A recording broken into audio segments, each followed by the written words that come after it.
La haute autorité de l'audiovisuel et de la communication met les garde-fous pour réglementer la campagne électorale.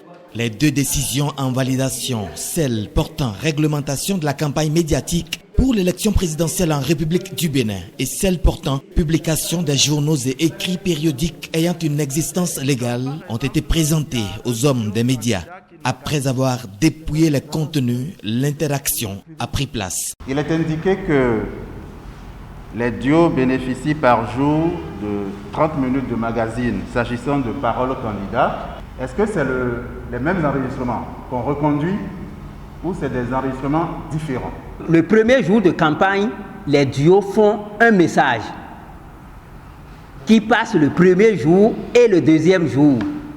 Maintenant, le troisième jour, il y a la réalisation d'un deuxième message qui est diffusé le troisième jour de campagne et rediffusé le quatrième jour.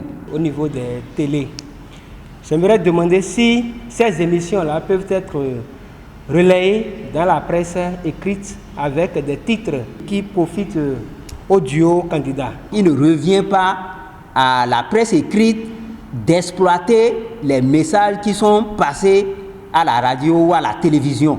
Les candidats eux-mêmes réalisent leurs messages et vous les envoient pour diffusion. En dehors de la campagne égalitaire bien régie par la décision, si un duo veut davantage communiquer, est-ce que par exemple Canal 3 est autorisé à contracter avec ce duo-là et lui offrir une sorte de SAV, enfin plus de services? Il y en a qui seront retenus pour participer à la campagne de façon officielle avec la HAC. Et ceux qui ne sont pas retenus, on ne les embrigade pas. Mais néanmoins, nous les surveillons. Comme d'habitude, nous les surveillons et nous comptons sur leur sens de responsabilité professionnelle. Je m'inquiète pourquoi la HAC n'a pas prévu un face-à-face au premier tour, surtout avec le nombre très limité de candidats. Parce que justement, avec ce nombre limité, il n'est pas exclu qu'il n'y ait pas un second tour. Donc, ce programme pourrait ne pas avoir lieu.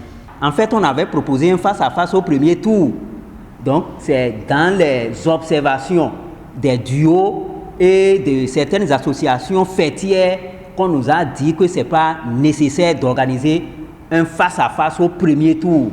Qu'il faut tout simplement permettre aux duos de passer des messages qui vont leur permettre d'amener la population à voter pour eux. Et nous sommes aussi conscients que depuis toujours, il y a des publications pirates. Quelles sont les sanctions que vous réservez au niveau de la HAC? Nous sommes en train de sensibiliser et le moment arrivera où la HAC finira par sanctionner. Quid des publications tous azimuts sur les réseaux sociaux? Lorsque, par exemple, on a des activistes qui font des publications sur des sites web, ils ne seront pas considérés comme des professionnels des médias. Et c'est le code du numérique qui s'occupe de leur sort. Et ce sont les tribunaux. Ce sont les tribunaux.